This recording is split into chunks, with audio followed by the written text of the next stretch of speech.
Plein de patience et d'humilité, Dieu marche avec nous jusqu'à la frontière du péché.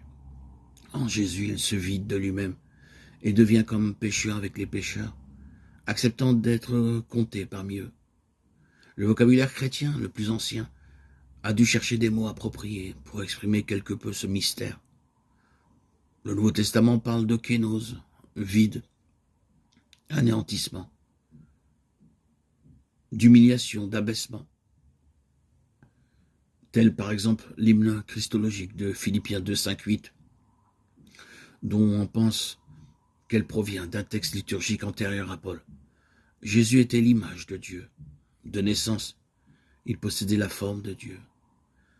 Mais il s'en est dépouillé, vidé. Ainsi est-il devenu serviteur, le serviteur de Dieu, devenu homme.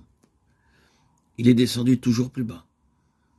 Extérieurement, on l'a trouvé homme, mais il s'est humilié, plus profondément encore, en se faisant obéissant jusqu'à la mort, et jusqu'à la mort sur la croix. C'est pourquoi Dieu l'a élevé de manière inexprimable, et lui a donné le nom qui est au-dessus de tout nom. À ce moment précis, Jésus a eu quelque chose à faire avec notre péché.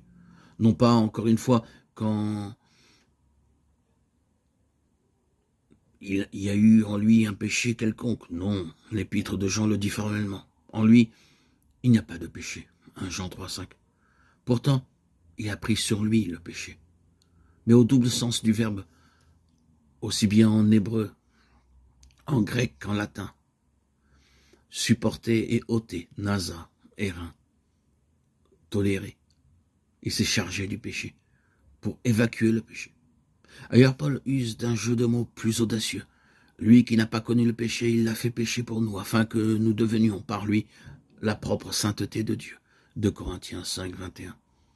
Le jeu de mots porte ici sur le double sens du mot grec péché, amartia, à la fois péché et victime d'expiation pour le péché. Le sens est alors, quoi qu'il ne fût pas pécheur, le Père l'a fait offrande expiatoire pour le péché. De tout cela, il ressort que Jésus lui aussi avait à combattre le péché, qu'il était par quelque côté apparenté au péché.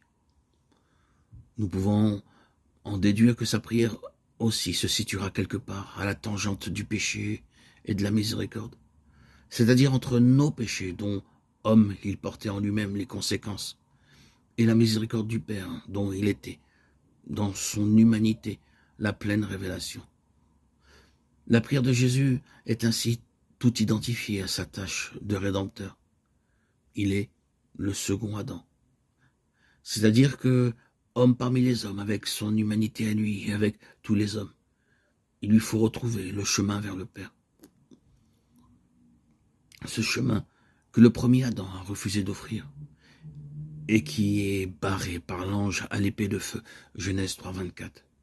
Jésus, à présent, va s'y engager le premier, là où Adam a échoué. Lui tentera de briser la barrière.